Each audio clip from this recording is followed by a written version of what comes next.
শিৰডি সাই বাবা মন্দিৰ। দেশৰ তৃতীয় চহকী মন্দিৰটো হৈছে শিৰডি সাই বাবা মন্দিৰ। আজীৱন দৰিদ্ৰ জীৱন কটোৱা সন্ত শ্ৰী সাই বাবাৰ প্ৰতি উৎসৰ্গিত এই মন্দিৰটো। জীৱনকালত সাই বাবাই ফকীৰ হিচাপে জীৱন নিৰ্বাহ কৰিছিল আৰু ভিক্ষা কৰি দৈনন্দিন জীৱন নিৰ্বাহ কৰিছিল। বৰ্তমান এই মন্দিৰৰ বাৰ্ষিক আয় হৈছে 900 কোটি টকা।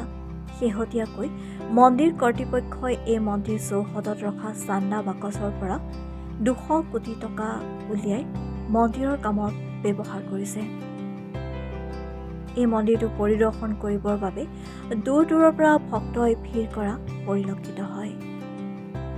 এই মন্দিৰৰ বেংকৰ একাউণ্টত জমা আছে প্ৰায় 2500 কোটিকৈ টকা। পৃথিৱীৰ ধনী মন্দিৰসমূহ তথা চহকী মন্দিৰসমূহৰ ভিতৰত অন্যতম বুলি পৰিগণিত হৈছে শিৰডি সাই বাবা মন্দিৰ। নিউজ ডেস্ক ৰিপৰ্ট, লেংডন বাতৰি।